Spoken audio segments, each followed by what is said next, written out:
Hey everybody, how's it going? It is Matt and it is Wild Wednesday. First and foremost, I hope each and every one of you are having a great morning, evening, dawn, day, or dusk, all that wonderful stuff. I hope you're having a great time with your family or friends, loved ones, doing whatever it is that makes you happy, because that's always what's most important in life, is making yourself and everyone happy. Now that I got that out of the way, and please do like, share, and subscribe. I see that we have another couple of new faces around here. If you ever have any more information about the movie, feel free to leave a comment below. Or if you ever want to know anything else about the movie, please do look in the description box, because there always is a brief synopsis, cast and crew, and there is a link to the trailer. So always, if you want to know more information, look in there, because I always put something in there every day for each video that I do. Now that I got that out of the way, let's move on to the masterpiece of the day. This one is a very good one. It's not like top tier cannibal movie, but it is. I wouldn't even call it a cannibal movie. I would call it a jungle adventure horror survival type film. It's got a little bit of everything in there, and there's even some unintended comedy in there throughout as well, as long as there is some brief comedy in certain parts with the main character, Michael Sopkiw, who we should know from Devilfish and fall 2019, The Fall of New York, or something, 1999, The Fall of New York. I think it's 1999. And then of course Blast Fighter, which I need to get a copy of both, all three. Actually, I do have 99, but I need Devilfish and Blast Fighter. Those are both fun flicks and should be seen by everyone, especially if you like Italian trashy films that would have been a part of the grindhouse exploitation era of films. You'll definitely like those. Who else do we have in here? We got Suzane, Carvalho, we got Milton Rodriguez, Martin Anderson, Jofre, Soares, and Gloria, Cristal. And this is directed by Michele Massimo Tantalini. And this is none other than Massacre in Dinosaur Valley, a.k.a. Cannibal Ferox Part 2. For some reason I kept thinking it was Cannibal Holocaust Part 2, but I was wrong. It's Cannibal Ferox Part 2, which it really has no tie to the movie. It's just one of those things that the Italians did.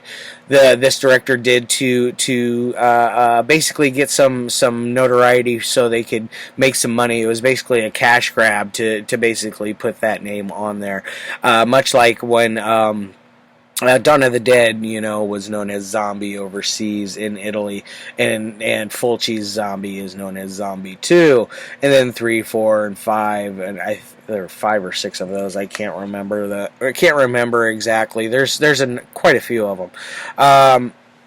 I forgot though. Anyways, now let's talk a little more about this one. This cut here is an unrated cut, and it's running at an hour and 28 minutes. I imagine this one did suffer some cuts, maybe due to some of the full frontalness. As far as gore goes, there's only one real good gore gag in the whole film, and that involves a man that gets his leg all chomped up by piranhas in this like shallow water, freshwater type place in the middle of the jungle.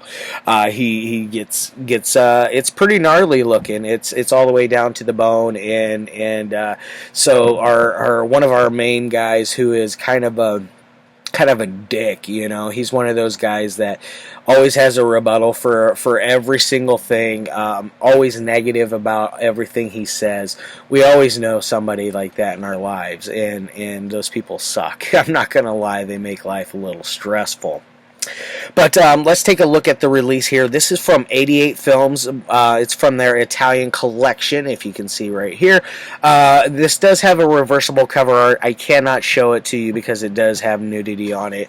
But I can tell you that for the special features, we got the English version and compressed mono audio, Italian version with uncompressed and newly translated subtitles, location of cannibalism, which is a Dr. Colin Weddle on cannibalizing cultures, and then of course deleted scenes and the original trailer.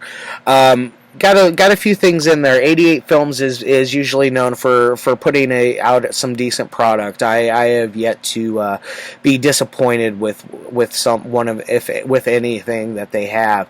I only wish that some of their other stuff was. I wish their stuff was all region free. Only certain stuff is. Even though this one says B on the back, it is confirmed 100% ABC friendly by 88 Films. So this one at least is region free. I wish their copy of Blast Fighter was region free because I would get theirs. I just have a hard time giving Code Red that much money for one title. $40 for a copy of Blast Fighter. For a company, a label that I can't really get behind and support. That's just me. That's another story. We're not here to talk about politics of that. But this one here, what is it about? It's about this group of, basically Michael Sopkiw is this paleontologist type. He is trying to catch a ride with this other group of people that are going to Dinosaur Valley, which is known to be a place full of very hostile native tribes and a lot of dinosaur fossils and things of that nature. As a matter of fact, at one point they even find dinosaur footprints, and it's kind of silly when they do, because it clearly looks like the sand is just they've just made an impression right then and there. It doesn't look like it's a solid, firm type footprint type thing. It's kind of funny looking in ways, especially because they show like 2 or 3 of them. The third one looks really, really hokey. Not that the first 2 don't, anyways. But they are going into the Dinosaur Valley, which has all these fossils, blah, blah, blah, blah, hostile tribes. While the night before that everything is going on, Michael Sopkiw is meeting he's meeting our other characters. None of them know each other except for a few. There's a husband and a wife. There is a father and a daughter, which is another scientist who has written 4 books that Michael Sopkiw's character has read 3 of the 4, didn't know of the 4th one of those kind of ordeals. He is basically the guy's number 1 fan, one of those ordeals.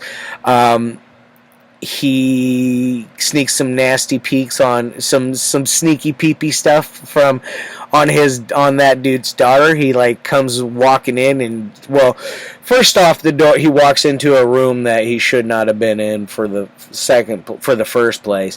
Secondly, he walks over and he kind of creepily looks through the cracks in the door. The door's open about yay wide, and he is watching the scientist's daughter take a shower, which, mind you, she is very attractive and very nice to look at all the while. It's nice eye candy, so don't take any of that wrong. But he's kind of, if you really think about it, it's kind of creepy in ways that he did that. But the scientist comes back while he's in the room, and there's a whole rebuttal or a whole thing about this is how Michael Sopkiw's character, Q, or however it's pronounced, his character is meets up with this scientist and his daughter. That's basically their first meetings. On the plane, and then there's this other trio, 2 girls and a guy, and they are a photographer and 2 models, and they are taking various erotic jungle photographs in the jungles. That's where it gets, it's kind of it's sexy, nudie, cuties type stuff going on through it, because you see those characters. You definitely see every female in this movie except for one character's wife. I'll get to him in a moment, but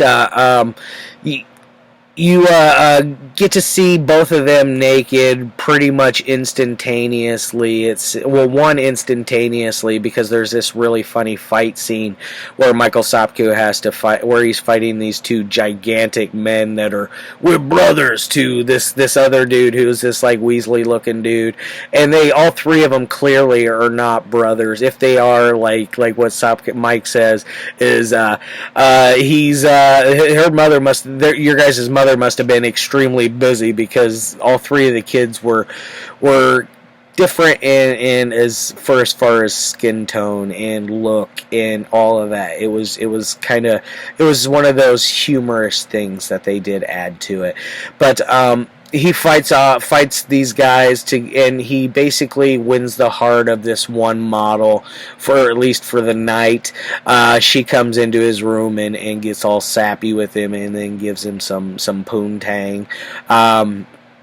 I think that was one of the model that did that. I doubt it. It might have been the daughter. I can't remember, but I'm pretty sure it was not. No, it was the model. I'm sorry, guys. Sorry. It was the model. They had this little love scene where it's kind of funny. And then the morning comes and you meet the scientist and their daughter. He meets them. You meet them previously in a scene where they're coming to the hotel and they are informed that they don't have 2 rooms for them. They only have 1 room and 2 beds, which the hotel keeper's kind of like, and then eventually, right away he's like, she's like, oh, that's fine.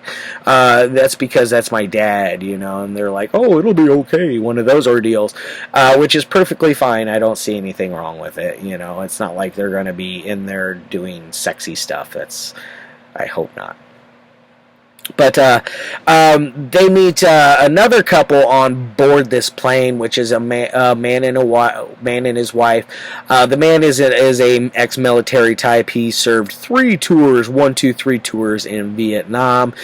Thinks he's a genuine a badass, which, surviving 3 tours of Nam is definitely, that makes him no slouch by any means. The guy knows how to survive in the jungle. As he says, a jungle's a jungle. They're just in different locations, kind of like one of those ordeals. They're not much different from each other. But he's a real hard-ass character, and his wife is a drunk. She seems very high-maintenance type.